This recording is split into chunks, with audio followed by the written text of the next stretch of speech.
अद्वैत गदाधर शिवासादि श्री गौर भक्त वृंद। हरे कृष्णा कृष्ण कृष्ण हरे हरे, हरे राम राम राम हरे हरे। हरे कृष्णा। सभी भक्तों को स्वागत है। सब अपना वीडियो ऑन कर दें। जो भक्त मुझे रिक्वेस्ट भेजे हैं वीडियो हम लेट ऑन करेंगे, उन भक्तों को छोड़ के बाकी सब ऑन रखें। जो ऑफ रखेगा मीटिंग से वो बाहर निकल जाएगा, ध्यान रखिएगा। धन्यवाद। बीच बीच में ऑफ कर दोगे तो मैं बाहर निकाल दूंगा बीच बीच में, ठीक है? वापस आप ज्वाइन करना है। ओके। सो हम पिछले क्लास में हमने चर्चा किए थे कि अपराध क्या है और वैष्णवों का महिमा। 10 नाम अपराधों को हमने नोट डाउन किए थे, क्या क्या 10 नाम अपराध हैं, और हमने ये चर्चा किया था कि वैष्णवों का महिमा क्या है। तो हम आगे का चर्चा को बढ़ाते हैं।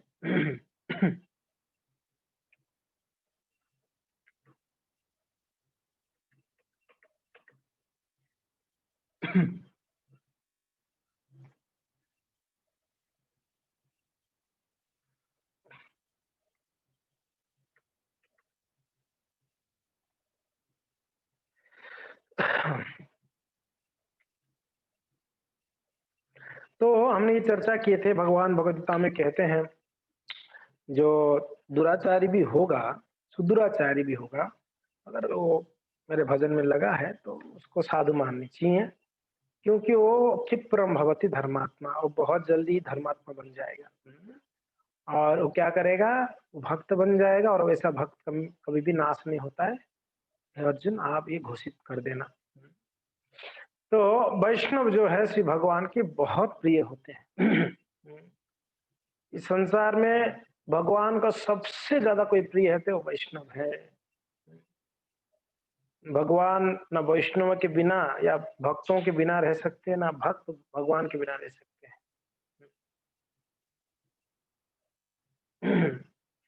तुम्हारा हृदय सदा, हम अभी भजन में गाए ना, वैष्णव के हृदय में गोविंद विश्राम करते हैं, विराजमान होते हैं। गोविंद क्या कह रहे हैं? भगवान गोविंद कृष्ण कहते हैं कि वैष्णव प्राण है, मेरा वैष्णव प्राण है। और भक्तों के लिए प्राण कौन है? गोविंद प्राण है, क्योंकि ना वो अपने हृदय में गोविंद को बिठा रखे।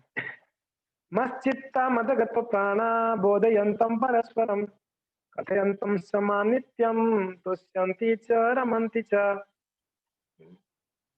वही तमें 10वें अध्याय में भगवान कहते हैं क्या करते हैं, जब भी भक्त आपस में मिलते हैं, मत चित्त, अपनी चित्त में मुझे बिठा के रखते हैं। मत चित्त मदगत प्राण।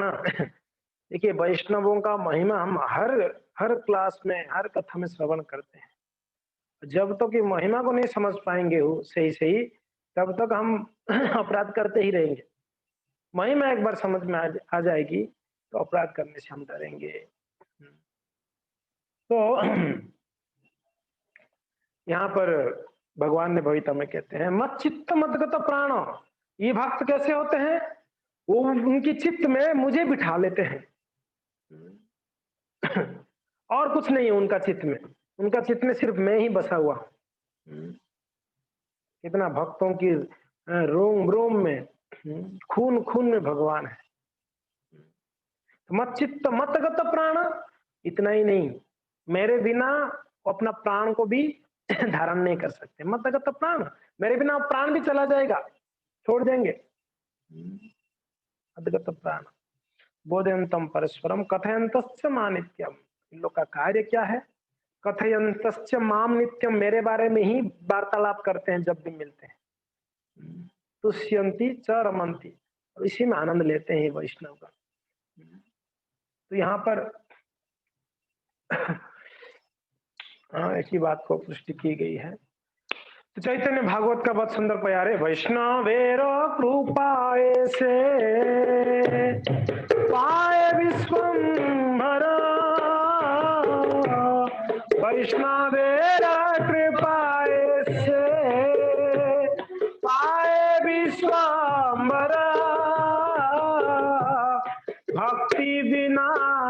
जप तप अकिंचित्यकार, भक्ति बिना जप तप अकिंचित्यकार। चैतन्य भागवत में वृंदावन दास ठाकुर कहते हैं, वैष्णवेर कृपाय से पाय विश्वम्भर। वैष्णवों की कृपा से ही कोई व्यक्ति विश्वम्भर चैतन्य महाप्रभु को प्राप्त कर सकता है। बिना वैष्णव की कृपा से महाप्रभु प्राप्त हो ही नहीं सकते।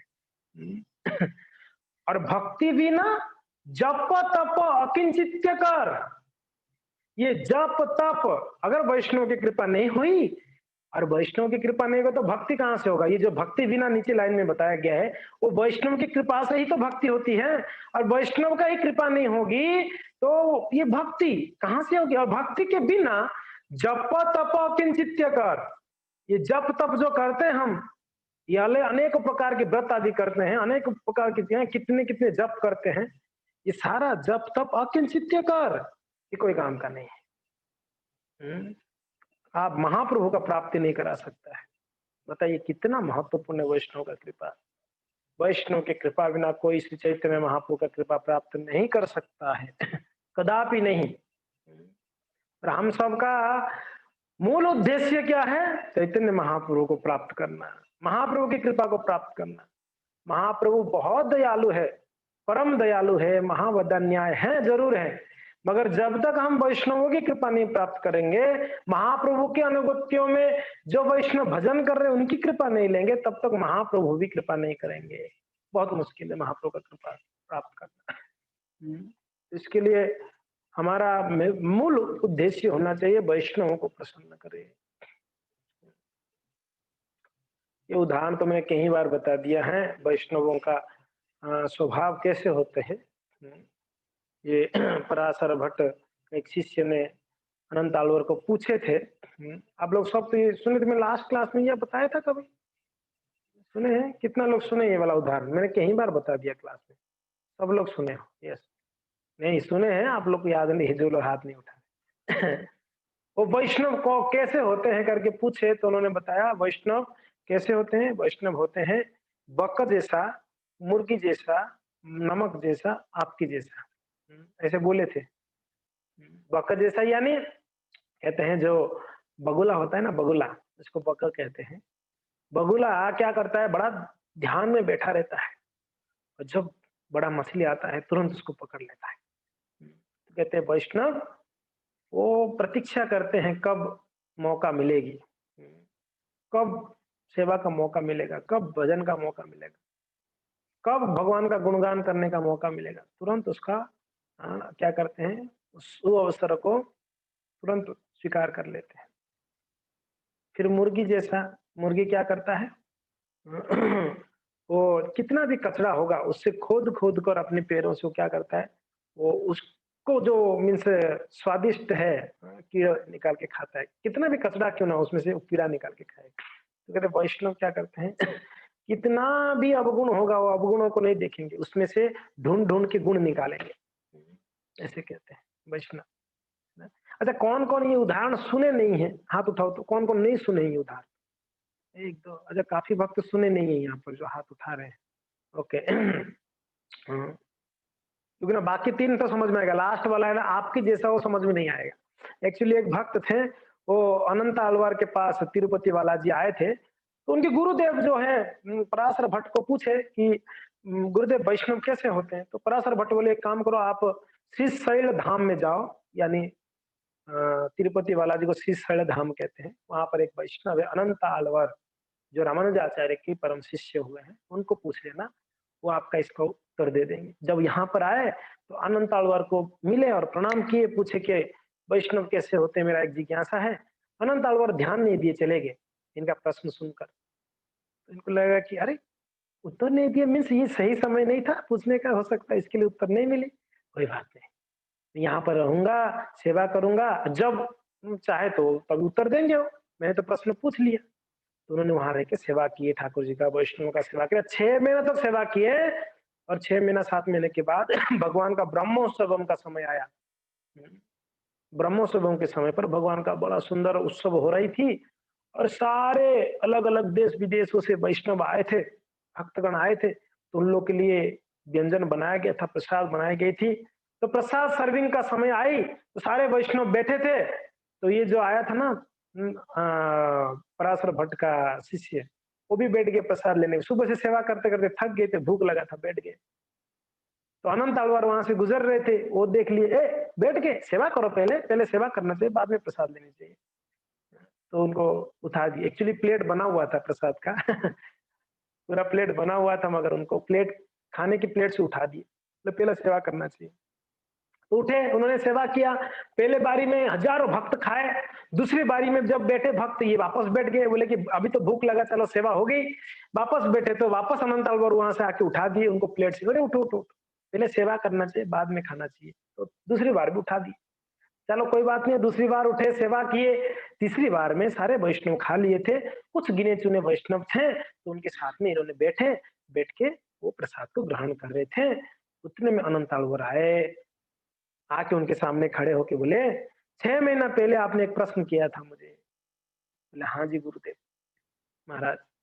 बोले कि क्या प्रश्न था? बोला, वैष्णव कौन है, ये प्रश्न था मेरा। बोले, वैष्णव जो है वो बक्का जैसे होते हैं, बगुला जैसे, मुर्गी जैसा होते हैं, नमक जैसे होते हैं और आपके जैसे होते हैं। बोल के चले गए अनंत आलवार। ये सर खुजलाने लगे, क्या बोले समझ में नहीं आया। बक्का जैसे होते हैं, मुर्गी जैसे होते हैं, नमक जैसे होते हैं और आपके जैसे होते हैं। उनको कुछ समझ में नहीं आ रहा था। तो उन्होंने वापस सारा सेवा यहाँ पर होने के बाद वापस गए श्रीरंगम, तिरुपति वाला ऐसे चलते चलते चलते उनकी गुरु पराशर भट्ट से मिले। मिलकर पराशर भट्ट को उन्होंने जिज्ञासा किए कि गुरुदेव, मैंने मिला उनको, उन्होंने उत्तर भी दिया मगर समझ में नहीं आया। क्या उत्तर दिए ना, इस प्रकार से बोले, वैष्णव जो है बक्का जैसे होते हैं, मुर्गी जैसा होते हैं, नमक जैसे होते हैं और आपके जैसा होते हैं। तो बोले कि अच्छा, तो बक्का जैसे होते का अर्थ उन्होंने बताया उनके गुरुदेव पराशर भट्ट। बोले, वैष्णव जो है वो क्या करते हैं, जब भी सेवा का मौका आता है, मीन्स वेट करते रहते कब सेवा का मौका मिलेगा। मैराथन आ गया, मैराथन करेंगे, वर्ल्ड होली में आया तुरंत वर्ल्ड होली में भाग ले लेंगे। कोई भी सेवा, दीपदान सेवा आया, दीपदान सेवा करेंगे, श्रृंगार सेवा करें, कुकिंग सेवा करेंगे, क्लीनिंग सेवा, जो सेवा का मौका मिलेगा तुरंत करेंगे, मना नहीं करेंगे, वेट करते रहते। दूसरा बोले, मुर्गी जैसा होते हैं वैष्णव, तो वैसे हमने अभी बताया, मुर्गी क्या करता है, आपने देखे होंगे, मुर्गी खुदरते रहता है मिट्टी को, कचरा के बीच में भी खुदरता रहता है, खुदर खुदर के उसमें से कीड़ा निकाल के खाते हैं। वैष्णव क्या होते हैं, इतने अवगुण, इतने कचरे के अंदर भी वो क्या करते हैं, वो अच्छा गुण देखते हैं दूसरों का, अवगुण को नहीं देखते, अच्छा गुण को देखते हैं, ये वैष्णव है। तीसरा बोले कि वैष्णव नमक जैसे होते हैं। नमक जैसे होते हैं यानी नमक, देखिए उसका एक सुंदर स्वभाव है, जब सब्जी में नमक कम होता है तो सब लोगों ने नमक को कोसते हैं, नमक कम है, नमक कम है, नमक कम है ना? कोई बोलता है सब्जी ठीक नहीं है, कोई नहीं बोलता है, सब बोलते हैं नमक कम है। नमक का दोष होता है अगर सब्जी में टेस्ट नहीं है तो। अगर कभी नमक एकदम बराबर का हो, सब्जी बहुत टेस्टी होगा, तो गुणगान किसका होती है? सब्जी का। नमक का बिल्कुल गुणगान नहीं होती। कोई बोलता है नमक बहुत अच्छा हुआ है आज तो सब्जी में, कोई नहीं बोलता। तो बोलते वैष्णव ऐसे ही होते हैं, जब निंदा की बारी होती है, कभी कमी दिखाते हैं कोई, तो सामने खड़े होते हैं कि हाँ मैंने ही किया ये गलती मेरे से होगी। जब प्रशंसा की बारी आती है, वो पीछे रह जाते हैं, दूसरों को आगे कर लेते हैं, गुरु वैष्णव को आगे कर लेते हैं। ये तो गुरुदेव की कृपा, glories to Srila Prabhupada, all goes to Gurudev, all goes to Vaishnavas. तो ये वैष्णव देखो कैसे होते हैं। प्रशंसा के बारे में पीछे रहते हैं और अपमान के बारे में आगे हो जाते हैं, नमक के जैसा। बहुत सुंदर उदाहरण देते हैं। अंत में उन्होंने बोला कि वैष्णव आपके जैसे होते हैं, यानी वैष्णव बहुत सहिष्णु होते हैं। पहली बार प्रसाद की थाली से उठा दिया गया, कुछ भी नहीं रिएक्शन किए, गए सेवा किए। दूसरी बार भी प्रसाद की प्लेट से उठा दिया गया, सबके सामने, ऐसा नहीं कि अकेले में था, सबके सामने, हजारों भक्तों के सामने उनको उठा दिया गया। कितना ऑफेंडेड होगा ना। आपको कोई संडे लॉ फेस्ट में आपको उठा देगा खाने से बीच में, उठो सेवा करो, क्या बैठ जाते हो खाने की, आप तो घर ही चले जाओगे, दिमाग खराब है, नहीं आना इसको नाद से तो। इतना निंदा, सबके सामने निंदा, अलग से नहीं बोल सकते थे क्या? मगर देखिए वैष्णव कैसे, सबके सामने उनको उठा दिया गया मगर उन्होंने सहन किया। दोबारा बोले तो दोबारा भी सहन किया। इसलिए बोले आपके जैसा होता है, यानी आपके साथ सहनशीलता होती है वैष्णवों के अंदर। तो यही पर, यहाँ पर हमने यही उदाहरण दी, वैष्णवों का गुण देखिए कितना है, कितना गुण है, गुणों का खान है। शुद्ध भक्ति सिर्फ भक्तों की कृपा के ऊपर निर्भर है। हमने बताए थे इस संसार में 3 चीज जो है स्वतंत्र है। स्वतंत्र है, कौन सा? भक्ति, भगवान और भक्त, ये तीनों स्वतंत्र है। फिर भी भक्ति और भगवान भक्तों की ऊपर निर्भर रहते हैं। नारद जी भक्ति के ठेकेदार है, भक्ति के प्रचारक का ठेकेदार है। नारद जी जैसे वैष्णव नहीं हो, प्रभुपाद जैसा वैष्णव नहीं हो तो भक्ति को कौन जाने? हाँ जी, विश्व भर में भक्ति को कौन जानता है? अगर प्रभुपाद जैसे भक्ति इस भक्ति का प्रचार नहीं करते तो भक्ति भी भक्तों के अधीन में है। और देखिए, भक्ति का अर्थ है भगवान का प्रेममय सेवा। श्रवणम कीर्तनम विष्णु स्मरणम, है ना, भक्ति है। ये श्रवणम कीर्तनम विष्णु स्मरणम भी अगर करते रहो, आप भक्ति करते रहो, वैष्णव का कृपा नहीं होगा तो दिते नारे फल, ये अपना स्वतंत्रता से फल नहीं दे सकता है भक्ति ना। जब तक वैष्णव सैंक्शन नहीं करेंगे तब तक ये भगवान बहुत चतुर है। भगवान बोले कि एरे गेरे लोग आ जाएंगे मेरे लोक में तो परेशान करेंगे मुझे। यहाँ पर सिलेक्टेड लोग आना चाहिए, क्वालिफाइड लोग आएंगे तो यहाँ चुपचाप सेवा करेंगे, मुझे परेशान नहीं करेंगे। नहीं तो फिर जांचेंगे नहीं तो कोई भी आ जाएगा तो फिर तो ये गड़बड़ हो जाएगा ना, मुझे परेशान होगी यहाँ पर। तो भगवान चालाकी से क्या किए, शुद्ध भक्तों को भेज दिए। बोले वहां जाओ, जांच टोटल को भेजना यहाँ पर। आप अगर एक बार किसी को भेज दिया तो मैं भी उसको नहीं रोकूंगा, वो वहां पर आ जाएगा मेरे धाम में सेवा के लिए। तो भगवान ने ये शुद्ध भक्तों को यहाँ भेजते हैं, प्रभुपाद जैसे महान भक्तों को। वो क्या करते हैं, आके यहाँ पर जांच फटकार कर यहाँ पर सिखाते हैं। पहले तो आचरण से सिखाते हैं, सिखाने के बाद भी जांचते हैं, जांचने के बाद क्वालिफिकेशन देखते हैं, उसके बाद उसको बोलते हैं ठीक है आप अभी को लोग वृंदावन जाओ, वहां सेवा करना, आप क्वालिफाइड हो। ये गुरु हैं ये है वैष्णव है, ये वैष्णव। तो वैष्णव की कृपा के बिना कोई भी भक्ति को भी प्राप्त नहीं करता। और शुद्ध भक्ति तो संभव ही नहीं है वैष्णव की कृपा के बिना। शुद्ध भक्ति सिर्फ भक्तों की कृपा के ऊपर निर्भर है। अहंकार तक अगर हम सीमित रहें तो हरि हमें शायद बचा लेंगे।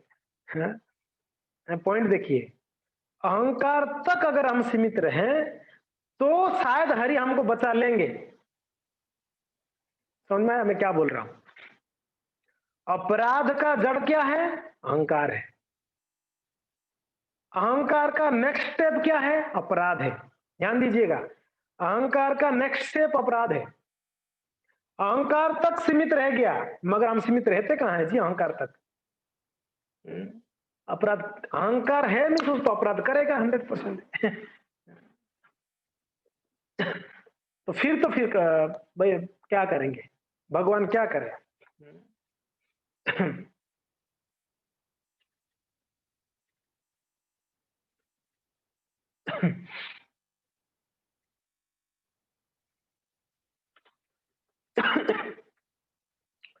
तो अहंकार तक अगर हम सीमित रहते हैं तो फिर भगवान ने हमको कैसे ना कैसे हमको बचा लेंगे, वरना हम अपराध करेंगे ही करेंगे, 100% अपराध करेंगे। हमने चर्चा किया, पापी व्यक्ति भगवान का भक्ति कर सकता है, अपराधी व्यक्ति भगवान का भक्ति नहीं कर सकता है। ध्यान रखना, पापी व्यक्ति भगवान का भक्ति कर सकता है मगर अपराधी ना कर सकता है, नहीं कर सकता।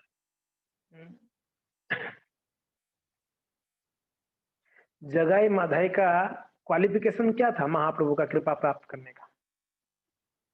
बस अपराध नहीं किए थे, पाप खूब किए थे, बढ़िया से किए थे, फर्स्ट क्लास किए थे। तो मैं इंस्पायर नहीं कर रहा हूं पाप करने के लिए, मैं बोल रहा हूं उन लोग का क्वालिफिकेशन क्या था। वो लोगों ने कहा वैष्णव अपराध नहीं किया। और किया तो किया, बहुत बड़ा व्यक्ति के ऊपर अपराध किया। नित्यानंद प्रभु को ही प्रहार किया। और नित्यानंद प्रभु तो महाप्रभु से भी ज्यादा दयालु है वो। हाँ, महाप्रभु से भी ज्यादा दयालु नित्यानंद प्रभु है। और ये लोग किसके फेर में पड़ गए? नित्यानंद प्रभु के फेर में पड़े। नित्यानंद प्रभु छोड़ेंगे इनको? ये तो ठेके लेके दोनों घूम रहे थे, हरिदास और नित्यानंद। द्वार-द्वार में जाके सबको हरि नाम दो महाप्रभु बोले थे। तो कृपा लेके घूम रहे थे ये लोग। और ऐसे व्यक्ति के पास जाके अगर कोई उनके चंगुल में फंसा तो वो कहाँ बचेगा? नित्यानंद प्रभु का कृपा हो गई। निताय र कृपा नहीं होगा तो गौर हरि कृपा कैसे होगा? संभव ही नहीं है। नित्याय यानी आदि गुरु नित्यानंद गुरुदेव, सर्व उत्कृष्ट भक्त कोई है, गुरुदेव है।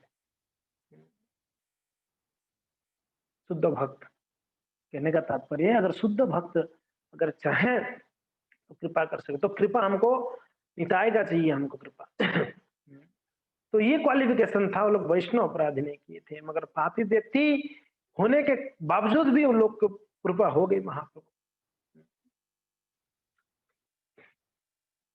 पापी तापी जत्थ छिलो हरि नाम उद्धारिलो तार साक्षी और जगाई और मधार। हरिस्तान अपराधे तार हरि नाम तुमास्तान अपराधित नहीं परित्राण। भगवान के चरणों में अपराध करने से, हरि नाम लेने से बच जाएंगे, मगर भगवान के भक्तों के चरणों में अगर अपराध होती हैं तो संभव नहीं है। तो यही बात हमने कहा कि अहंकार का आगे का जो स्तर है वो है वैष्णव अपराध। इसके लिए हमको लग रहा है अभी अहंकार आ गई है, मगर प्रॉब्लम ये लग नहीं रहा है ना, ये दिक्कत है। लगेगा तो कुछ हो सकता, लग ही नहीं रहा है कि अहंकारी है हम लोग। अगर कोई बोल देता है अहंकारी है तो तब तो और ताला चढ़ जाता है। अहंकारी बोला मुझे, तू अहंकारी, तेरे बाप अहंकारी, तेरे खानदान अहंकारी, मैं अहंकार थोड़ी। प्रॉब्लम ये कि हमको लगता ही नहीं कि हम अहंकारी हैं।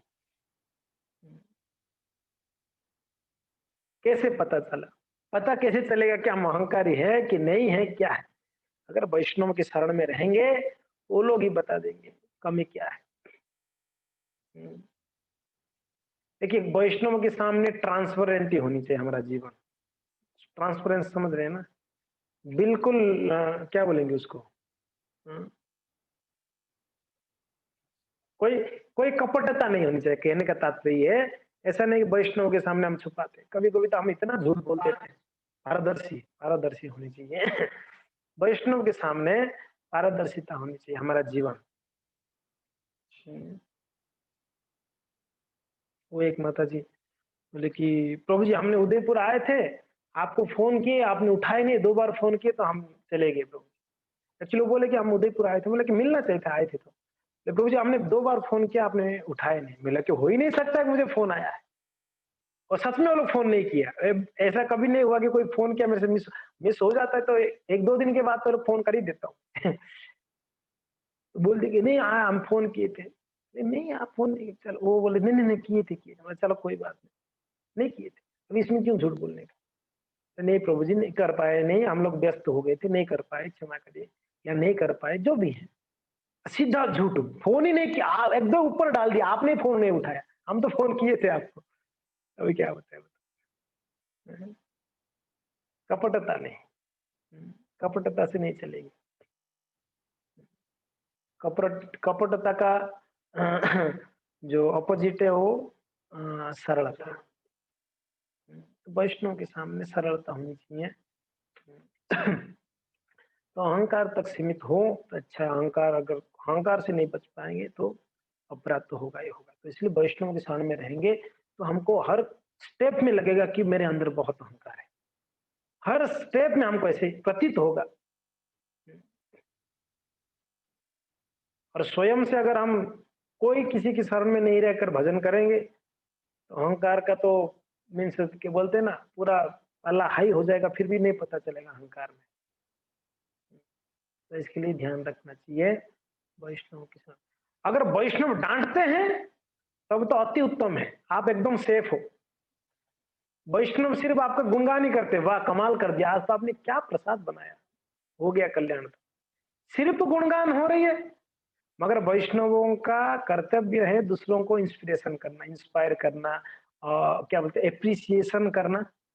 एप्रिसिएशन करना ये भक्तों का जिम्मेदारी, हमारा जिम्मेदारी है दूसरों को एप्रिसिएशन देना। मगर हमको एप्रिसिएशन मिले ये आशा ना करें। हमारा कर्तव्य हम दूसरे सभी वैष्णवों को एप्रिसिएशन दें कि आपने अच्छा किया, आपने अच्छा सेवा किया, अच्छा गाया, अच्छा।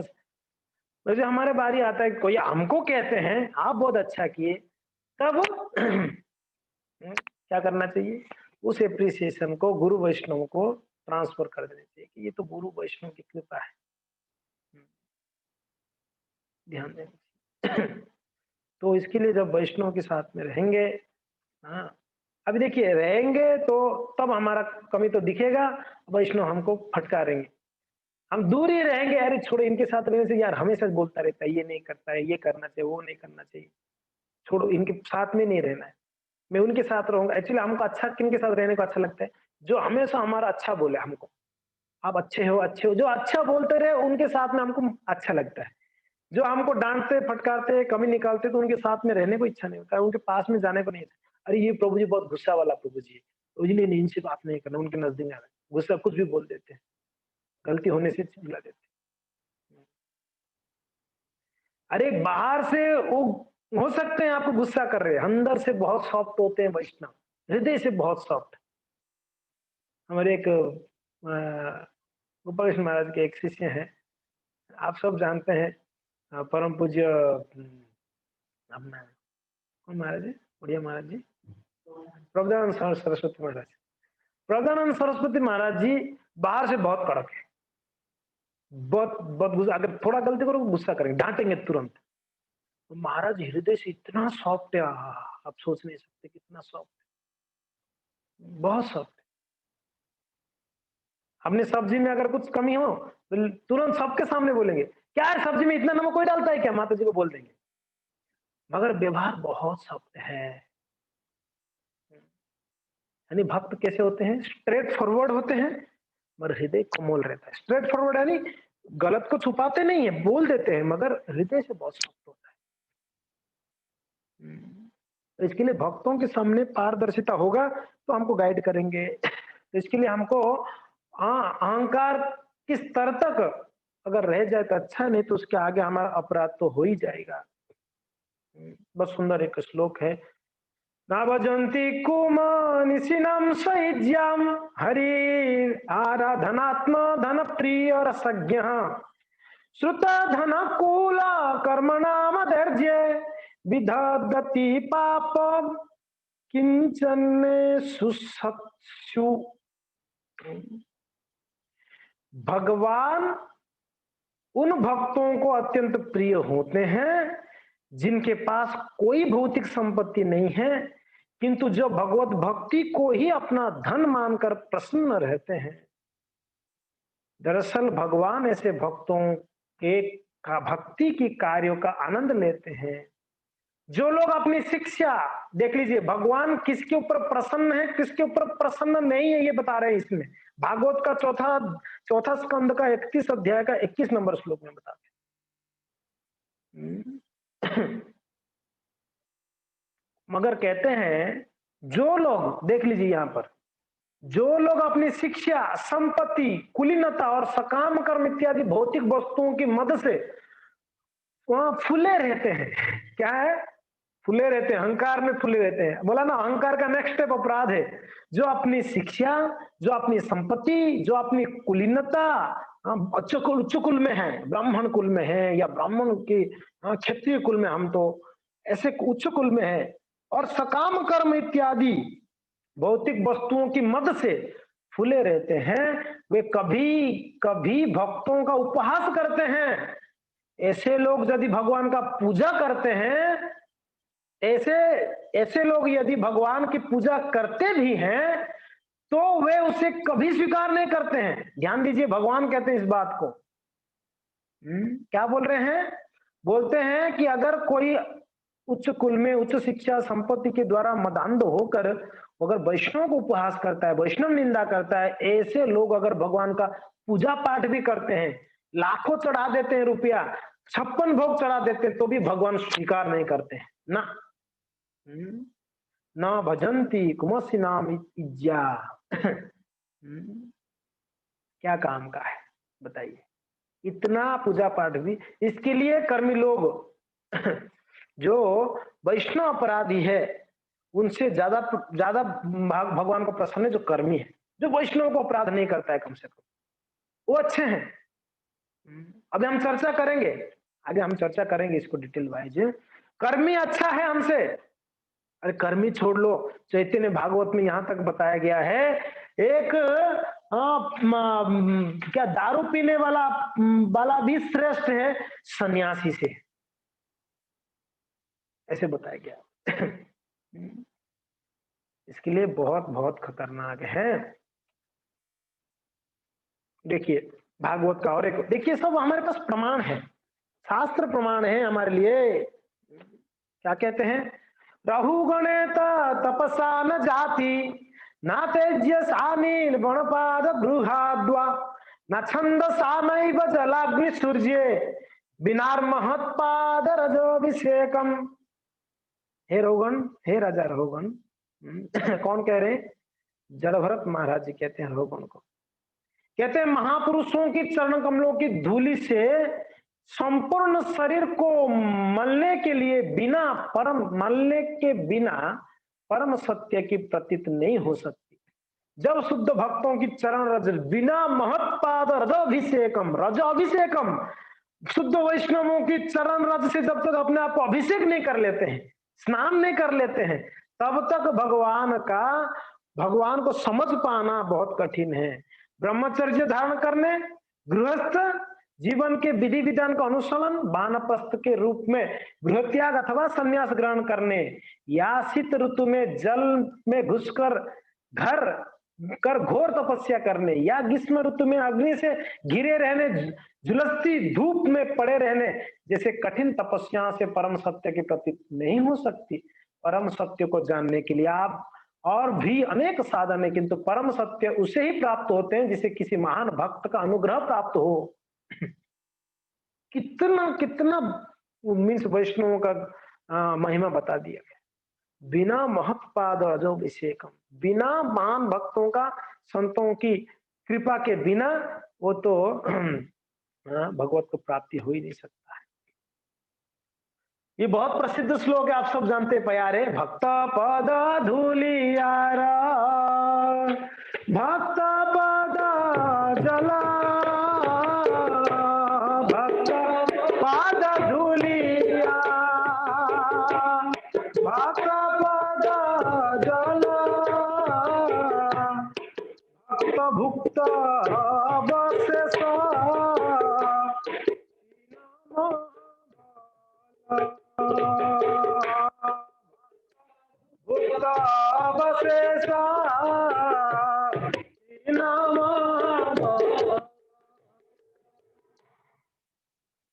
तो चैतन्य चरितामृत में कृष्णदास कविराज गोस्वामी वर्णन करते हैं, भक्त पद धूलि और भक्त पद जल, भक्त भुक्त अवशेष, तीन महाबल, तीन साधनेर महाबल।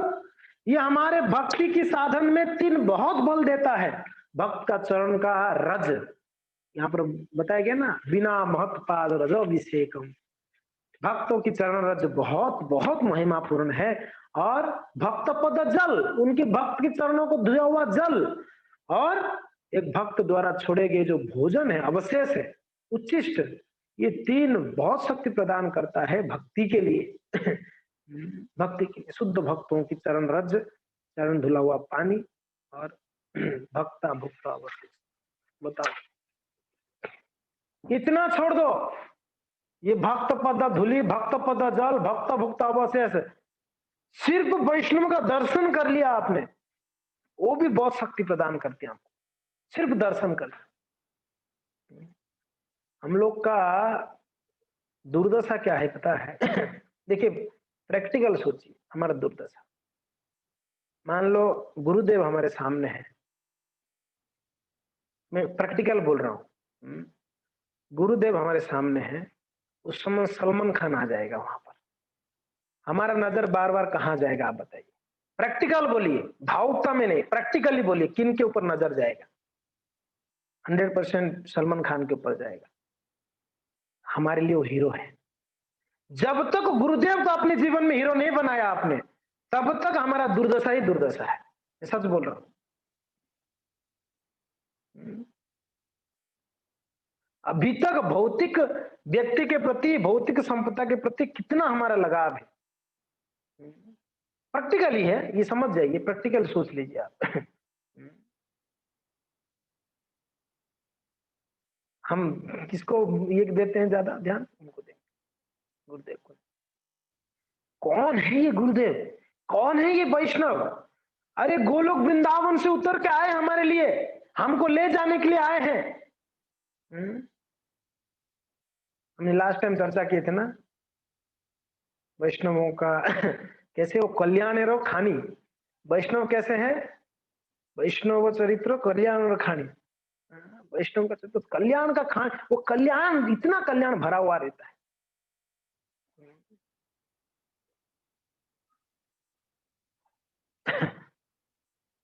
तो भक्तों की पद का जल, पद का धूलि और भक्तों का अवशेष छीन छपाट के नहीं, प्रेम से मिल जावे। प्रयत्न करना चाहिए गुरुदेव का मिल जाए प्रसाद, चरण जल है कि नहीं?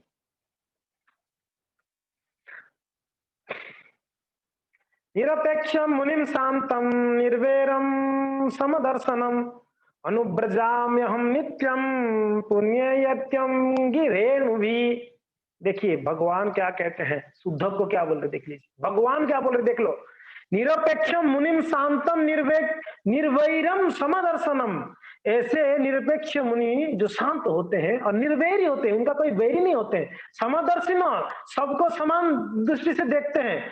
अनुब्रजाम हम नित्यम, मैं क्या करता हूं उद्धव, उनके पीछे हमेशा अनुब्रजाम, उनके पीछे पीछे चलता रहता हूं मैं, उनके पीछे पीछे चलता हूं मैं। किसके लिए? ये त्यांग्री रेणु भी, उनकी चरण रज को प्राप्त करने के लिए उनके पीछे पीछे दौड़ता हूं। भगवान कह रहे उद्धव को, देख लो क्या महिमा है। कोई साधारण व्यक्ति बोले कि ये क्या बात है, भगवान है अखिल कोटि ब्रह्मांड के नायक, वो क्यों भक्तों के पीछे दौड़ेंगे? भगवान को सबसे प्रिय कुछ है तो वैष्णवों का चरण रज है। हमारे भगवान के जो परम मित्र हुए सुदामा जी महाराज, वो जा रहे थे, वहां से पोरबंदर से जा रहे थे, उज्जैन जा रहे थे। यहाँ से भगवान द्वारका, सॉरी कहां से, मथुरा से जा रहे थे उज्जैन पढ़ने के लिए। बीच में मुलाकात हो गई, बीच में मुलाकात हो गया। तो सुदामा जी महाराज जी को ना कभी भगवान ने मिले थे, ना सुदामा जी कभी ठाकुर जी को मिले थे, पहली बार मिल रहे। और सुदामा जी चल भी नहीं पा रहे थे, बिना चप्पल के चल रहे थे, पैरों में कांटा चुभा हुआ था, बड़ा कष्ट अनुभव कर रहे थे। तो भगवान देख लिए और तुरंत भगवान उनका स्थिति देखकर उतर के बोलते, अरे बंधु मित्र सखा, कहाँ जा रहे हैं आप? बोले कि हम जा रहे हैं पढ़ाई करने के लिए मुनि के आश्रम में। हम भी वहीं चल रहे हैं। क्या हुआ, आप ऐसे क्यों चल रहे? पता नहीं, मेरे चरणों में कुछ, मेरे पैर में कुछ चुभा हुआ। तो भगवान बोले लाओ।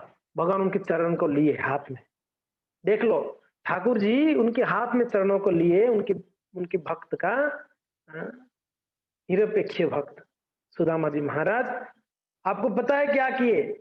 उनके पैरों में जितना कांटा था भगवान ने अपना मुख लगा के अपने दांतों से निकाल रहे थे, हाथ से नहीं जी, दांतों से मुंह लगाकर दांत से निकाल रहे थे। तो आचार्य वहां कमेंट्री करते, दांतों से निकालने का क्या जरूरत था भगवान को? भगवान भक्त का चरण रज को टेस्ट करना चाह रहे थे कितना स्वादिष्ट है, इसके लिए अपने मुंह लगा के निकाल रहे थे। कितना भगवान वैष्णवों का, कितना भगवान जानते हैं ना वैष्णवों का महिमा। अनुब्रजाम्य हम नित्यम, नित्यम ऐसा नहीं कि कभी कभी मैं जाता हूं उनके पीछे पीछे, ना ना, नित्यम रोज हमेशा कंटिन्यूअसली मैं उनके पीछे रहता हूं। धेनु पछे पछे बच्चा गमे खीरा लोभे। बहुत सुंदर भजन गाते हैं हमारे भक्तराज, भक्त कवि साल्वेक जी महाराज। भक्त पछरे ताऊ तुमी से ही भावे, तुमी से ही भावे, धेनु पछे पछे बच्चा गमे खीर लोभे। धेनु यानी गाय के पीछे पीछे, वत्स यानी उसकी बछड़ा पीछे पीछे चलता है, गाय के पीछे पीछे, गाय जहां जाता है बछड़ा चलता है। किसके लिए? खीर लोभे, दूध की लोभ से, मेरे मां की स्तनों का दूध पान करनी है, भूख लगी है ना, मां आती तो तुरंत दौड़ता है बछड़ा। कहते हैं हे प्रभु आप कैसे हैं? एकदम वही भाव में, जैसे बछड़ा का भाव होता है वही भाव में आप भक्त पछरे, भक्त के पीछे पीछे आप दौड़ते, किसके लिए? उनके चरण का रज मिले, इसके लिए और किसके लिए? तो ये भगवान यहाँ पर कहते हैं मैं हमेशा उनके पीछे रहता हूं, मैं अपने भक्तों के चरण कमलों की धूलि से अपने भीतर स्थित भौतिक जगत का शुद्ध बनाना चाहता हूं। देखिए प्रभुपाद जी इसका अनुवाद में कहते हैं कि भगवान क्या चाहते हैं, मेरे अंदर तो अखिल कोटि ब्रह्मांड है, अनंत कोटि ब्रह्मांड है, अगर आपके चरण रज में लेता हूं तो ये अनंत, मैं अगर शुद्ध हो जाता हूं तो मेरा अंदर सारे अनंत कोटि ब्रह्मांड शुद्ध हो जाएंगे। और इसलिए मैं सदैव अपने उस शुद्ध भक्तों को पदचिन्हों का अनुसरण करता हूं जो निधि इच्छाओं से रहित है और जो मेरी लीलाओं के विचार में मग्न है और शांत है, शत्रु भाव से रहित तथा सर्वत्र समभाव रखते हैं। महत कृपा बिना को न कर में भक्ति न, महत कृपा बिना को, सभी गाइए, कर में भक्ति न, कृष्ण भक्ति दूरे रहूं, संसार नाख्या, कृष्ण भक्ति दूरे रहो, संसार नाख्या। महत कृपा बिना कोनो कर में भक्ति न है। क्या बोल रहे हैं? महत कृपा के बिना किसी को, अगर महत कृपा के बिना तो भक्ति नहीं होती है, और कृष्ण भक्ति दूरे रहो, भक्ति तो छोड़ दो। महत कृपा, वैष्णवों की कृपा के बिना तो भक्ति नहीं मिलती है। फिर आगे तुरंत बोलते हैं कि अरे भक्ति तो छोड़ दो, भक्ति दूरे रहो, कृष्ण भक्ति, संसार ना खोए। इस संसार से भी किसको बाहर निकलना है तो उसके लिए भी महत कृपा चाहिए, वैष्णव का कृपा। और भक्ति तो बहुत दूर की बात है जी, ये भौतिक संसार से नीचे ऊपर उठने के लिए महत कृपा चाहिए। भूतानाम देव चरितम, बहुत सुंदर श्लोक है, देख लो 11 स्कंद में वर्णन है। भूतानाम देव चरितम दुखाय च सुखाय च, सुखाय वही साधु नाम स्वाधु स्वामसु तात्मनाम। क्या बोल रहे हैं? भूतानाम देवचरितम, संसार के लोग देवताओं की पूजा करते हैं। देवता लोग क्या करते हैं? देते हैं। दुखाय च सुखाय च, कभी दुख देते हैं कभी सुख देते हैं। ऐसा नहीं है कि देवताओं का पूजा से देवता लोग आपको सुख ही देंगे ना। इंद्र का पूजा तो हर साल होती थी जी, हर साल इंद्र का पूजा किया है ब्रजवासी का। एक साल नहीं किया तो इंद्र ने तुरंत क्या कर दिया, देख लो। दुखाय तो सुखाय तो, सुख भी देते हैं दुख भी देते हैं। हाँ, मगर भगवान क्या बोल रहे हैं? सुखा एवं ही साधु नाम, और जो साधु होते हैं, संत होते हैं, वो सिर्फ सुख ही देते हैं, दुख तो देने की बात ही नहीं है जी, ओनली सुख। सुखाए वही साधु नाम त्वाम दृष्टाम अच्युतात्म नाम। कैसे साधु है ये? हमेशा भगवत परायण रहते हैं ये लोग, हमेशा कृष्ण परायण। अच्युतात्म नाम, अच्युतात्म नाम, जिन्होंने अच्युत का आत्मना बना दिया है, जिन्होंने भगवान कृष्ण का आत्मना बना दिए। सुन रहे ना रजनी माता जी? हाँ, भूतानाम देवचरितम दुखाय च सुखाय च, देवता लोग सुख भी देते हैं दुख भी देते हैं, मगर साधु नाम ही सुखाएव ही साधु नाम, साधु सिर्फ सुख देते हैं। और वो कैसे साधु होते हैं? तो आम दृष्टाम अच्युत आत्मनाम, जो भगवान को अपना आत्मपरायण कर रखे हैं। कितना महिमा है, कितना महिमा। एक ही लक्ष्य इन लोग का, जीवों को सुख देना। भगवान भक्तवत्सल है, इसलिए श्री भगवान अपने भक्तों के प्रति होने वाले अपराध को कभी सहन नहीं करते, कभी नहीं सहन करते। कभी कभी भक्त प्रश्न पूछते हैं कि अरे वैष्णव तो अपराध लेते ही नहीं है, आप वैष्णव अपराध वैष्णव बोलते हैं, वैष्णव तो अपराध कोई नहीं लेते हैं, फिर आप वैष्णव अपराध हुआ कैसे? वो तो लेते ही नहीं, वैष्णव लोग नहीं लेते। एकदम सत्य बात है, वैष्णव लोग अपराध को लेते ही नहीं, इतने दयालु है। पांडव लोग को क्या क्या नहीं किए थे कौरव लोगों ने, हर कदम कदम पर उनको मारने का प्रयत्न किया गया, पांडव लोग भूल गए, बिल्कुल याद नहीं है। 14 साल वनवास भेजे, बिल्कुल नहीं याद, सब भूल गए। मगर भगवान नहीं भूले थे, भगवान का बिल्कुल भगवान तान में थे ना, मौका मिलेगा इन लोग को नहीं छोड़ूंगा। अब भगवान तो प्लान करके महाभारत युद्ध का प्लान किए और यहाँ पर बोलते हैं कि मैं जाके समझा दूं, कम से कम युद्ध ना हो के समझ जाए तो अच्छा है। भगवान बोल के गए वहां पर, बोलते तो बिल्कुल मत समझना, युद्ध होना ही है, तुम लोग को मरना ही है। भगवान ने माफ किया उन लोग को, वैष्णव अपराध को। वैष्णव पांडवगण तो भूल ही गए थे कि ठीक है कोई बात नहीं, जो हो गया हो गया ना। भगवान मान यही भूले नहीं थे। भक्त भगवान का बहुत प्रिय है। भक्त स्वभाव क्या है? भक्त स्वभाव है हर चीज को माफ कर देना। भगवान का स्वभाव क्या है? भक्त अपमान को सहन नहीं कर पाते हैं। बहुत सुंदर प्यार है में जो आदमी आता है। भक्त का स्वभाव क्या है? मैं ढूंढू एक मिनट को, बहुत सुंदर प्यार है भक्त स्वभाव।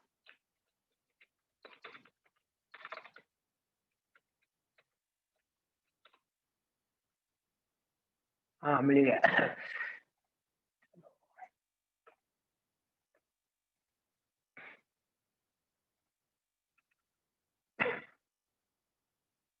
भक्त स्वभाव अज्ञान दोष, भक्त स्वभाव अज्ञान दोष क्षमा करे,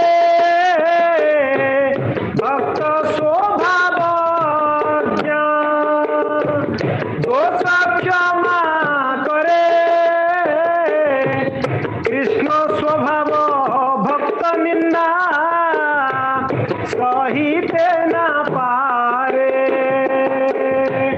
कृष्ण स्वभाव भक्त निंदा सहिते न पारे। देखिए कितना सुंदर बात कहते हैं। भक्त का स्वभाव क्या है? अज्ञ दोषों क्षमा करे। अगर गलती से कोई अपराध कर लिया, कोई दोष कर लिया, कोई बात नहीं, क्षमा कर लेते हैं। मगर ये तो है भक्त का स्वभाव। तो भक्त अपना स्वभाव को त्यागता नहीं, तो भगवान बोलते मैं भी मेरा स्वभाव को क्यों त्यागूं? मेरा स्वभाव क्या है? कृष्ण स्वभाव भक्त निंदा सहित ना पा रहे। कृष्ण भक्तों का निंदा सहन नहीं कर पाते, वो नहीं सहन करेंगे। वो अपना स्वभाव में है, ये अपना स्वभाव में है कि नहीं? तो इसके लिए भक्तों की प्रति का जो निंदा है ये बहुत ही खतरनाक है। तो इसके लिए भक्त भले ही हमको क्षमा कर ले, मगर भगवान क्षमा नहीं करते हैं। तो अभी भक्तों जीव, भक्ति संदर्भ में जीव गोस्वामी कहते हैं जीव दो प्रकार के हैं, एक है अंतर्मुखी और एक है बहिर्मुखी। दो प्रकार की जीव का वर्णन आती है, अंतर्मुखी और बहिर्मुखी।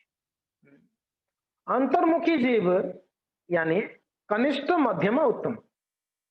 अंतर्मुखी, भक्ति उन्मुखी, अंतर्मुखी तीन प्रकार कहते हैं, कनिष्ठ, मध्यम और उत्तम। और जो बहिर्मुखी है ये तीन प्रकार के, कर्मी, विषयी, ज्ञानी। ध्यान दीजिए, बहिर्मुखी हम चर्चा कर रहे हैं वैष्णव अपराधों का, है ना, तो उसी का चर्चा का विषय है। जो अंतर्मुखी है वो तीन है, कनिष्ठ, मध्यमा, उत्तमा। इसका आपने सुने, ये कनिष्ठ कौन है, मध्यमा कौन है, ये हमने अभी चर्चा करेंगे, उत्तमा कौन है। बहिर्मुखी कर्मी जो हमेशा इंद्रिय सुख में लिप्त रहते हैं, विषयी जो जन्म जन्मांतर केवल इंद्रिय तर्पण है उसका, और कुछ नहीं है। ज्ञानी अपना दुख को दूर करने के लिए प्रयास करता रहता है, ज्ञानी दूसरे भाग में जाए, ये ज्ञानी। ये तीनों बहिर्मुखी है। तो ये तीनों के प्रति अगर अपराध करते हैं तो अपराध नहीं माना जाएगा। अगर कोई कर्मी के प्रति अपराध किया तो वो वैष्णव अपराध नहीं, अब जीव अपराध में भले ही जाएगा, वैष्णव अपराध नहीं माना जाएगा ना। वैष्णव में ये तीन है। कनिष्ठ शुरू कर दिया, एक बार भी नाम जप कर लिया वो कनिष्ठ वैष्णव हो गया। एक बार भी बोल दिया किसने हरे कृष्ण तो कनिष्ठ वैष्णव में आ गया। उसके प्रति अगर अपराध हुआ तो फिर वैष्णव अपराध उसको लागू हो जाए, उसको वैष्णव लागू हो जाए। तो अपने को ये ध्यान रखना होगा। एक सुंदर भजन है गाते हैं, बहुत सुंदर भजन, हरि हरि हरि है, हरि है संग दोष शून्य दीक्षिता दीक्षित, संग दोष शून्य। सब लोग गाएंगे तो अच्छा रहेगा। यहाँ पर इंग्लिश में भी है और हिंदी में भी है, आप अपना स्क्रीन में जूम कर सकते हैं और साथ साथ में गाइए। देखिए ये जो प्यार बोल रहे हैं, श्लोक बोल रहे हैं, ये जो वैष्णव भजन से ये ये कोई साधारण नहीं है जी, ये पूरा शास्त्रों का सार है। इसमें एक एक प्यार में शास्त्रों का पूरा पूरा सार है।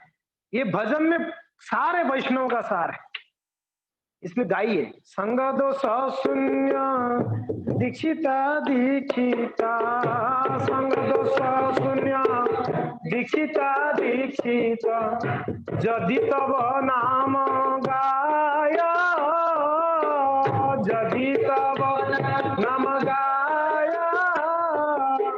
मानसे आदर करीब कहारे, मानसे आदर करीब कहारे, जानी निज जन ताय, जानी निज जन ताय। क्या बोल रहे हैं? दीक्षिता दीक्षित, वो दीक्षित हो या ना हो। क्या बोल रहे हैं? देखिए, वो दीक्षित हो या ना हो। कभी कभी बोलते हैं अरे ये दीक्षित भक्त है, दीक्षित भक्त है, अपना कलर भी मैं दीक्षित भक्त हूं। अरे वो दीक्षा लिए हो या ना लिया हो, कोई दिक्कत नहीं है। यदि तब नाम गाय, हे भगवान, हे हरि, अगर आपका नाम एक बार भी ले लिया है, मानस से आदर करीबे तहारे, उसको आदर आदर देना है, मन से उसका आदर देना है। और दीक्षा लिया हो नहीं लिया, नाम लिया मीन्स वो वैष्णव हो गया है। ये बहुत उच्च कॉन्शियसनेस होना पड़ेगा इसके लिए। हमारे जैसे थर्ड क्लास की कॉन्शियस में इसको नहीं समझ पाएंगे। उच्च कॉन्शियस होगा वही सबको आदर देगा। आप बताइए क्या महिमा है वैष्णवों का। अहो बत स्व पचतो गरियन यद जीवाग्रे वर्तते नाम तुभ्यम तेसुम तपस्ते धू सुस्मनार्या ब्रह्मानुचुर नाम गणंती ये थे। एक बार भी जो नाम लेता है, एक बार, उसका क्या महिमा है। ऐसा नहीं कि बोलते कि पिछले जन्म का कोई स्वीकृति था इसलिए नाम लिया ना, बोलते हैं कि वो मुक्त है इसके लिए नाम लिया है। जो मुक्त हो जाता है वही नाम ले सकता है, बद्ध जीव तो नाम ले ही नहीं सकता है जी, मुक्त जीव ही नाम ले सकता है, वो ऑलरेडी मुक्त हो चुका है।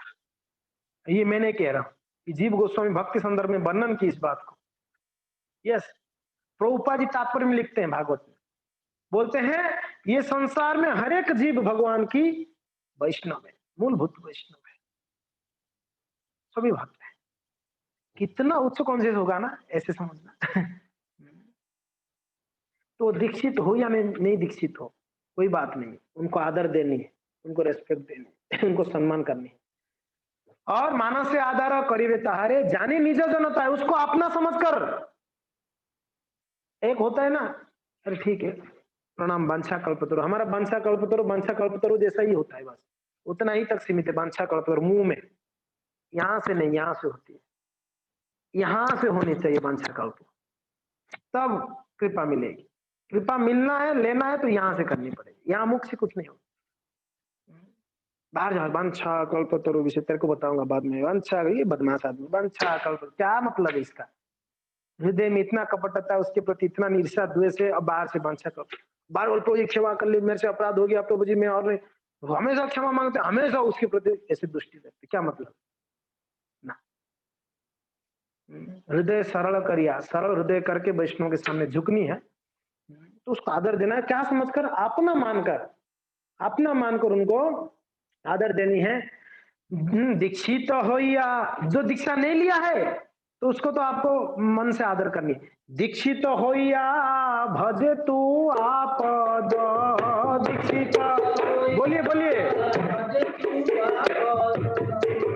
दीक्षित हो या भजे तू आप दीक्षित हो या भजे तू आप, तहारे प्रणति करी, तहारे प्रणति करी,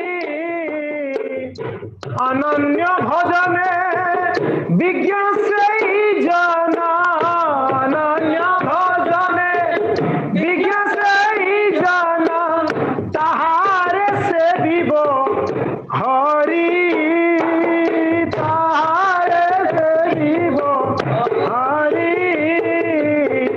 जो दीक्षा ले लिया है, भजे तुआ पद, उसके चरण का भजन करे, तहार प्रणति करी, उसको प्रणाम करना है, उसको भजन करनी है। और जो पहले वाला जो पैराग्राफ में कनिष्ठ भक्त के बारे में बताया गया, उसको मन से आदर देनी चाहिए। और जो दीक्षित है उनको प्रणाम करना है, प्रणति करना है, उनको उनका सेवा करनी है, और अनन्य भजने विज्ञ जय जन ताहारे से विभो हरि सर्वभूते सम जे भक्ति रमति सर्वभूते सम जे भक्ति रमति ताहार दर्शन मानी ताहार दर्शन मानी आपना के धन्य से संग पाइया अपना के धन्य से संग पाइया चरितार्थ होइनु जानी चरितार्थ होइनु जानी दीक्षित होइया भजे तो आया पद। जो दीक्षित है अनन्य भजन में लगा रहता है विज्ञ है उसको हम क्या करें प्रणति करें उनका सेवा करें ताहार से भी उनका सेवा करनी है। मगर फिर उसके आगे कहते हैं सर्वभूते समझे भक्त तेरा सम मति जो सबको समान दृष्टि से देखता है उत्तम भक्त की बात बोलते थे। ताहार दर्शन मानी अपना के धन्य से संग पाइया चरितार्थ होइलु जानी। ऐसे भक्त का अगर दर्शन हो गई है कैसा भक्त है जो सभी पे समान दृष्टि देखता है और भगवान का प्रिय शुद्ध भक्त है उनका अगर कोई दर्शन भी कर ताहार दर्शन है सिर्फ उसका दर्शन करने से अपना के धन्य धन्य हो जाता है वो से संग पाइया उसका संग पाते धन्य हो जाता है दर्शन से। चरितार्थ हो ही नहीं जानी समझ जाना चाहिए वो चरितार्थ हो गया दर्शन करने से ही आप चरितार्थ हो गए।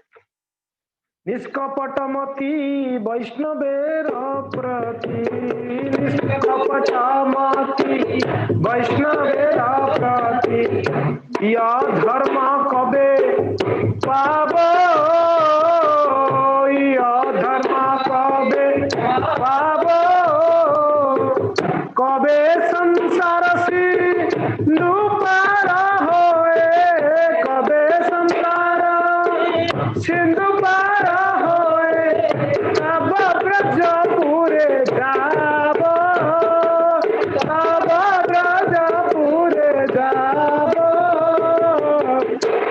तो इसलिए हे भक्तों निष्कपट मति वैष्णवेर प्रति वैष्णवों के प्रति निष्कपट मति होना चाहिए कपटता से नहीं चलेगी। यही धर्म कबे पावो कबे संसार सिंधु पार होय तब ब्रजपुर जाबो। जिसका मति निष्कपट होगा वैष्णव के प्रति वही व्यक्ति संसार से पार होकर ब्रजपुर में जाएगा गोलोक ब्रज वृंदावन में प्रवेश कर सकता है वरना कपटता पूर्ण होगा तो वैष्णवों की कृपा के बिना तो जा ही नहीं सकता है। निष्कपट मति होना पड़ेगा। स्लाइड शो कहाँ गया?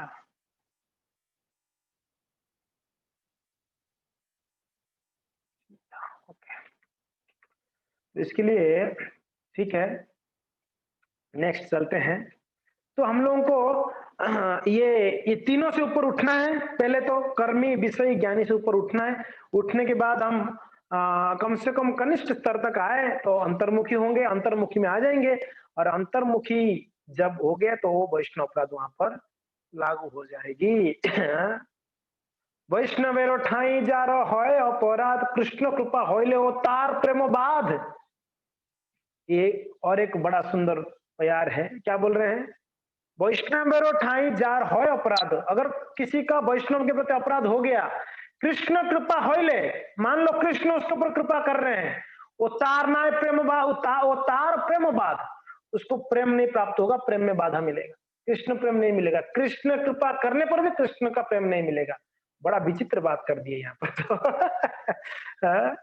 वैष्णव अपराध किया हुआ व्यक्ति को कृष्ण कृपा करना चाहे तो भी कृष्ण प्रेम नहीं मिलेगा। हद हो गया।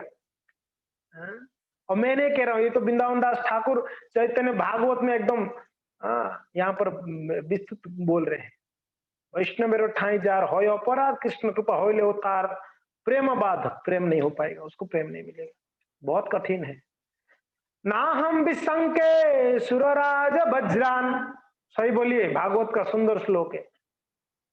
रोहगण कह रहे हैं जड़ भरत महाराज जी को, बोलते हैं कि ना हम विसंके सुरराज वज्रान न यत्र शूला न जमस्य दंडात नाग्न नायग्न कर्मो सोम नीलवित्त पास्तान शंके शुभम ब्रह्म कुलावमानात्। क्या बोल रहे हैं? ना हम विशंके, मेरा भय नहीं है। किससे?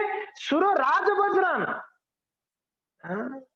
देवराज इंद्र, सुरराज इंद्र का वज्र से भी मेरा भय नहीं है ना, मैं उससे भय नहीं करता। तब किससे भय करते हो?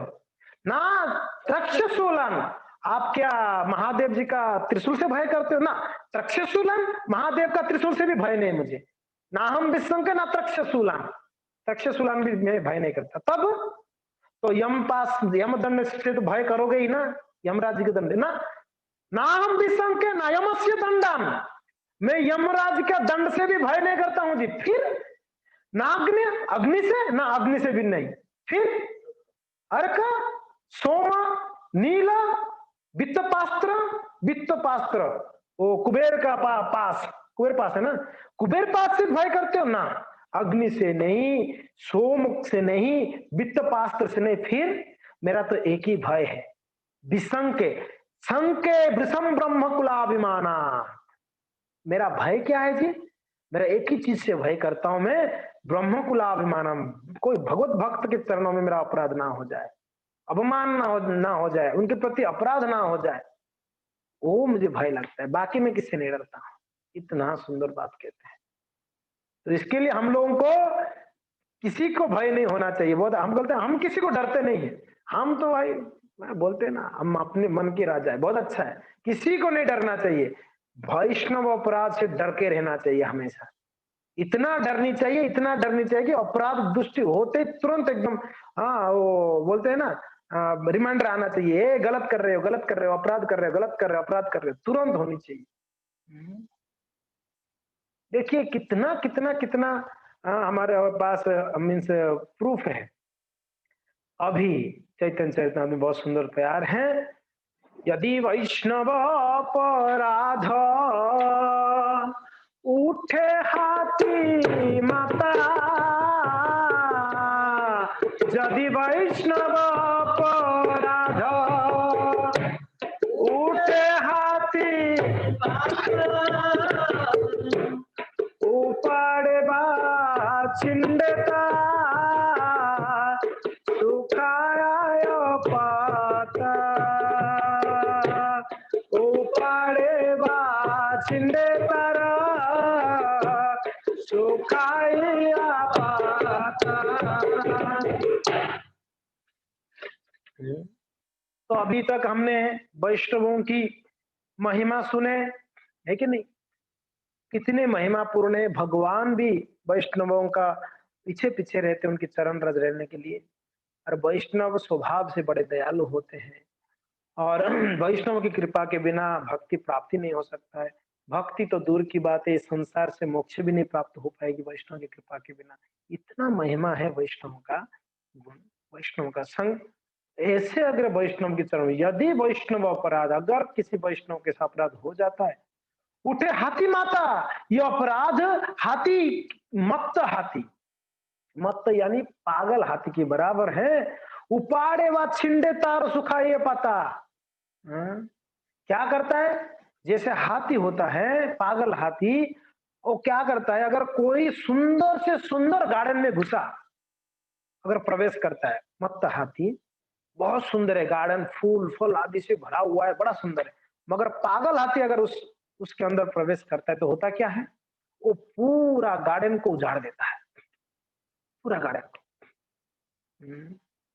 वैसे ही यहाँ पर उदाहरण देके कहते हैं, अगर हम वैष्णव अपराध करते हैं तो उपाड़े व छिंडे, उसको उखाड़ के ही फेंक दिया जाता है, छिंडे सूख जाती है, सूखे तार पाता।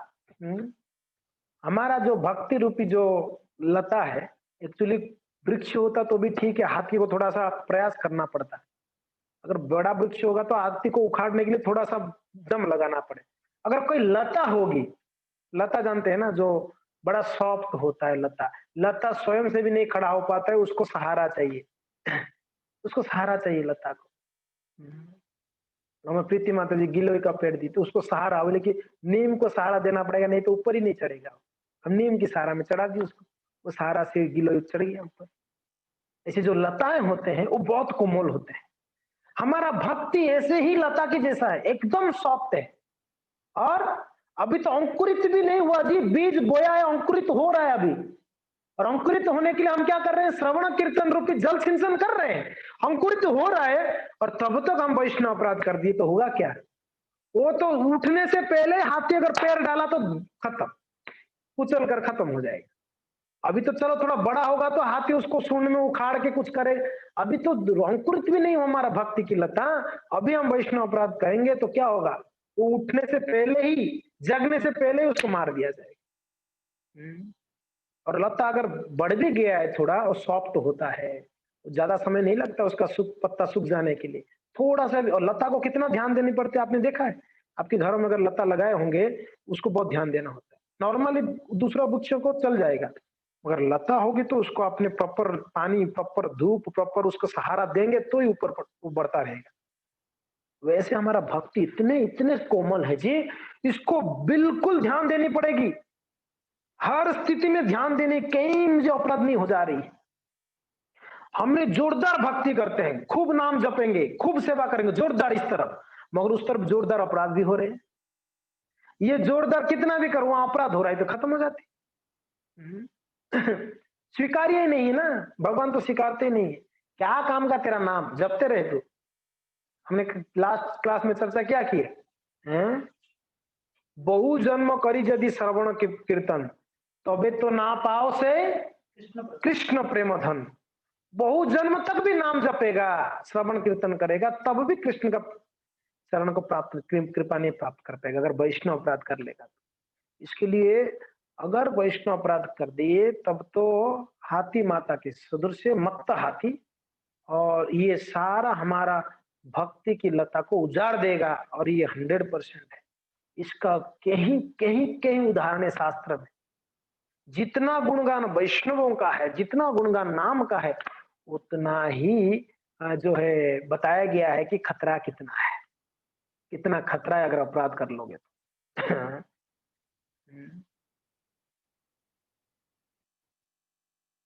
तो इसके तात्पर्य में ये जो प्यार है ना, इसकी तात्पर्य में बहुत सुंदर, ये तात्पर्य आज पढ़ के खत्म करते हैं, नेक्स्ट क्लास में बाकी चर्चा करेंगे। कोई एक जन तात्पर्य पढ़े तो ज्यादा अच्छा होगा। हिंदी जो बढ़िया से पढ़ पाएगा अच्छे से, सभी लोग बढ़िया पढ़ पाएंगे नहीं। ये सभी लोग का हाथ दिख रहा है यहाँ पर, हम पढ़ेंगे हम पढ़ेंगे। ठीक है, हम किसी एक जन को अनम्यूट करेंगे जो हिंदी अच्छा हो। मीरा माता जी पढ़ेंगे आज हिंदी, चलो ठीक है, अनम्यूट करके पढ़िए। अनम्यूट करिए माता जी, आपके मोबाइल उसमें अनम्यूट कहा, अभी पढ़िए। वैष्णव की संगति से मनुष्य की भक्ति भावना बढ़ती है। ये भी पढ़ूं क्या? तादे जन से भी भक्त सनेवास, जन्म जन्म होय जल अभिलाष। में है यही अभिलाष। नरोत्तम दास ठाकुर अपना व्यक्तिगत दृष्टांत प्रस्तुत करते हुए बल देकर कहते हैं कि भक्त को अपने पूर्ववर्ती आचार्य को प्रसन्न रखना, सदैव स्मरण में रखना चाहिए। गोस्वामी का प्रतिनिधित्व गुरु द्वारा होता है। कोई भी व्यक्ति आचार्य परंपरा का दृढ़ता पूर्वक पालन किए बिना आचार्य नहीं बन सकता। जो सचमुच भक्ति में प्रगति करने का इच्छुक हो, उसे केवल अपने पूर्ववर्ती आचार्यों की इच्छा को तुष्ट करने की इच्छा करनी चाहिए। ऐ गुसाई यार मुई तार दास है, उसे अपने आप को आचार्यों के दास का दास समझना चाहिए। इस भाव से वैष्णव के समाज में रहना चाहिए। किंतु यदि कोई यह सोचने लगे कि वह परिपक्व हो गया, वैष्णव की संगति से अलग रह सकता है, इस तरह वह वैष्णव के प्रति अपराध करके सभी विधि विधानों को त्याग कर देता है, तो उसकी स्थिति बड़ी खतरनाक बन जाती है। हाँ, एक मिनट माता जी, एक मिनट। तो देखिए, अगर कोई ये, किंतु यदि कोई ये सोचने लगे कि वो परिपक्व हो गया है, बस अभी दीक्षा हो गई है, ब्राह्मण दीक्षा भी हो गई है, बस अभी तो मैं हो गया बढ़िया, परिपक्व हो गया, और अगर वैष्णव की संगत से अलग हो गया, बस अभी जरूरत नहीं है, घर में मैं कर लूंगा भक्ति, मंदिर जाने का जरूरत नहीं, वैष्णव से कथा सुनने का जरूरत नहीं, मैं सुबह बढ़िया भजन हो रही है, जप कर रहा हूँ, सेवा कर रहा हूँ घर में, अगर सोच के अगर वैष्णव का संगति करना बंद किया तो फिर वैष्णव के अपराध करने लगेगा। वैष्णव अपराध करने लगेगा, क्या होगा? तो उसकी स्थिति बड़ी खतरनाक बन जाएगी जी, बहुत खतरनाक हो जाएगा। आगे बढ़िए माता जी। पवित्र नाम के पवित्र नाम के विरुद्ध अपराधों की व्याख्या आदि लीला 8:24 में की जा चुकी है। विधि विधानों का परित्याग करके मनमाने ढंग से रहने की तुलना उस परम हाथी से की गई है जो बलपूर्वक भक्ति लता को उखाड़कर खंड खंड कर देता है। इस तरह भक्ति लता मुरझा जाती है।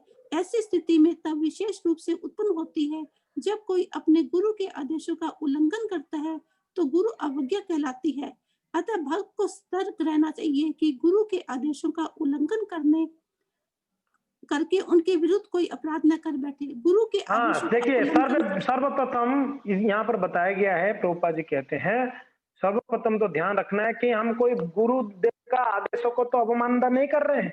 हाँ, वो पहला अपराध हो गया गुरु के प्रति। गुरु की बातों को नहीं मानना सबसे प्रथम अपराध है। नहीं मानना में मुझे आदेश देंगे तब मैं करूंगा, नहीं। नॉर्मली जो हम लेक्चर्स में सुनते हैं, डेली लेक्चर में सुनते हैं, वो सब हमारे लिए आदेश है। प्रयास करनी चाहिए कोई ऐसे उनकी विरुद्ध कार्य ना हो जाए या उनकी बातों को अवमानना कर दे। हमने महाराज जी ने बोले कि आपने ये करना चाहिए, हमने कहा छोड़ो, क्या कौन कर सकता। तो अगर गुरु अवज्ञा हुआ तो वैष्णव अपराध तो शुरू आपका शुरुआत ही हो गई। आगे गुरु के आदेशों का उल्लंघन होते ही भक्ति लता उखड़ती शुरू हो जाती है और उसकी सारी पत्तियां धीरे धीरे सूख जाती है। अगर वृक्ष उखाड़ दिया हाथी ने, तब तो वृक्ष थोड़ी जिंदा रहेगा, उसके पत्ता तो सूख ही जाएगा ना। सूखी जाए पत्ता उसका, उखाड़ के फेंक दिया तो उसका सूख जाएगा। हाँ, आगे माता जी धीरे धीरे सूख जाती है उसके। ओके, उसके नेक्स्ट प्यार में कहते हैं चैतन्य गोसाई निंदा सुनी लो जा होते कोइले होय पाप प्रायश्चिते। कहते जिस व्यक्ति ने श्री चैतन्य महाप्रभु की निंदा की, यदि उसका वध कर दिया जाए तो उससे पाप कर्म का प्रायश्चित हो सकता है। इसमें प्रभुपाद जी ने बड़ा सुंदर तात्पर्य बोले। तो ये तात्पर्य कोई दूसरा भक्त पढ़े तो अच्छा होगा। माता जी ने बहुत सुंदर पढ़ा, थैंक यू माता जी। और कौन पढ़ेंगे जिनका नेटवर्क भी अच्छा होना चाहिए? वेद रूप पढ़िए, चलिए वेद रूप हाथ पढ़िए, अनम्यूट करिए। हरे कृष्ण। पढ़िए।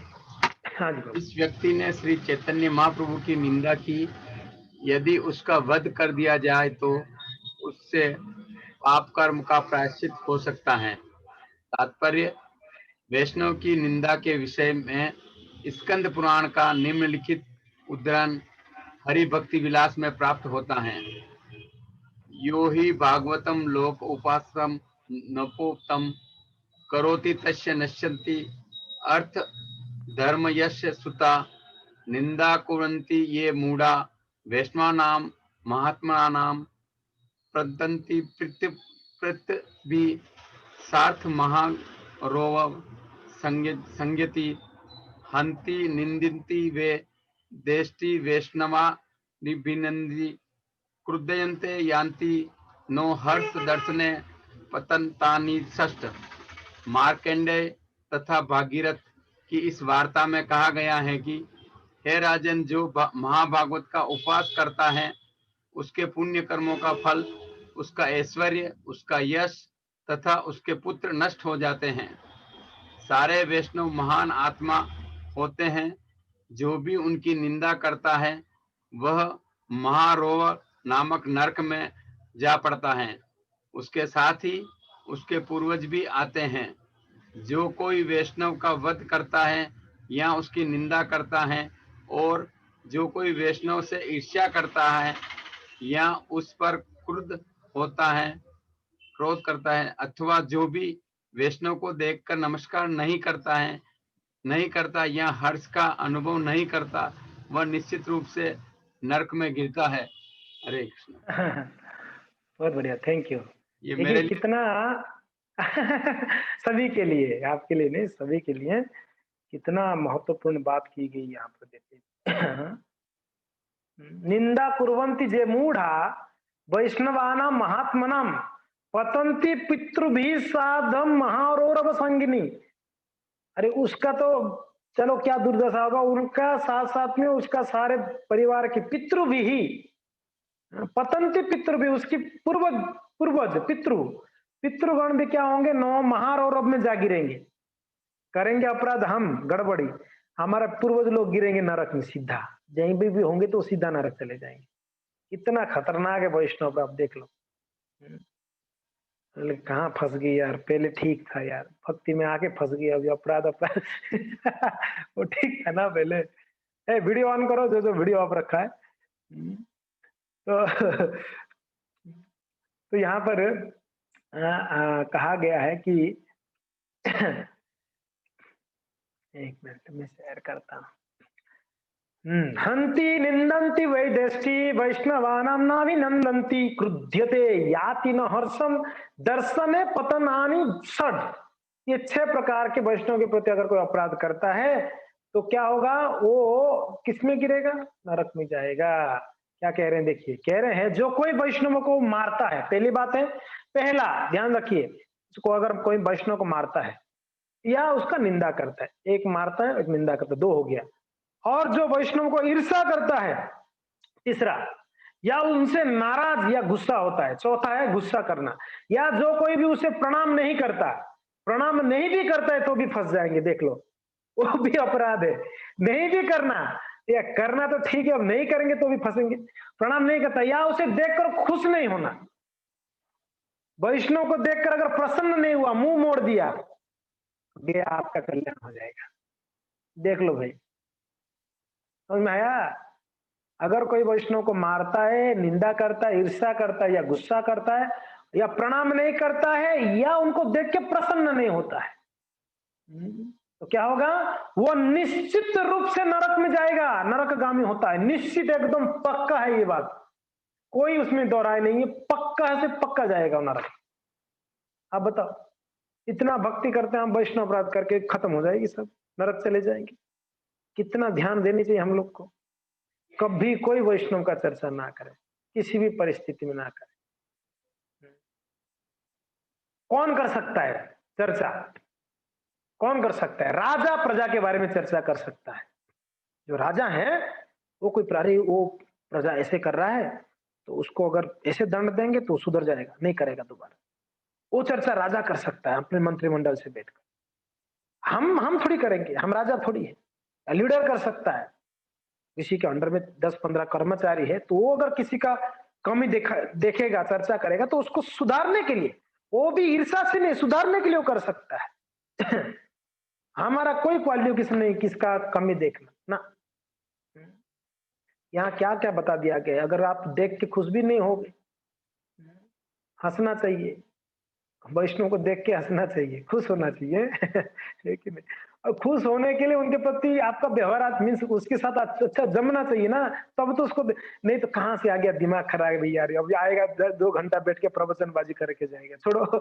पहले ही आप उसके साथ में अच्छा व्यवहार नहीं, तो तब तो आप गुस्सा करोगे उसके प्रति।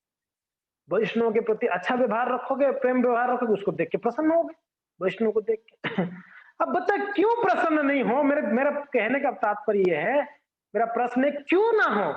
एक कर्मी को देख के प्रसन्न होते हैं, एक ज्ञानी को देख के प्रसन्न होते हैं, संसारी लोग को देख के हम प्रसन्न होते हैं, वैष्णव को देख के क्यों नाराज होनी है, क्यों दुखी होनी है, प्रसन्न रहना है। जो गए गुजरे हैं संसार में, 3rd क्लास के लोग हैं, उनसे, उनके प्रति इतना हमारा अच्छा व्यवहार, वैष्णव के प्रति तो कितना अच्छा व्यवहार होना पड़ेगा।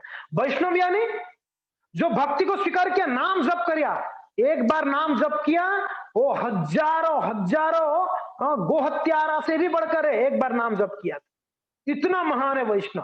तो नाम जप किया मीन्स उनको कितना सम्मान देनी चाहिए, हमको कितना रेस्पेक्टफुल उनको देखनी चाहिए, हमको क्यों नहीं उनको प्रेम से देखा जाए, क्यों नहीं प्रसन्न हो हम। ठीक है, समय तो हो गया वैसे। तो इसके लिए भक्तों, ये बहुत खतरनाक अपराध है, हम चर्चा करेंगे, ये चर्चा आगे और जारी रहेगी कुछ समय के लिए, तो हम और चर्चा करेंगे कैसे कैसे अपराध हो सकते हैं, और हम उस अपराध, अगर अभी जो अपराध कर लिए हैं उससे कैसे मुक्ति होगी, आगे अपराध से कैसे बच पाएंगे, ये सारा चर्चा करेंगे हम, ताकि हम पूर्ण सेफ्टी गार्ड लेते हुए चले, पूर्ण सेफ रहे, है कि नहीं। सेफ गार्ड होता है ना, सेफ गार्ड लेके चले, ताकि हम ना अपराध कर पाए, अगर जो हो गया है उसका निराकरण कैसे करें, हो गया अभी तो क्या करेंगे, उसका भी निराकरण ढूंढेंगे। तो इसके लिए मेरा निवेदन है, क्लास मिस ना करें, और कुछ भी जिज्ञासा हो तो आप बेझिझक के पूछिएगा, ठीक है। धन्यवाद, हरे कृष्णा। जय गौर भक्त वृंद की जय, श्रील प्रभुपाद की जय, निताय गौर हरि प्रेमानंद। कोई जिज्ञासा है तो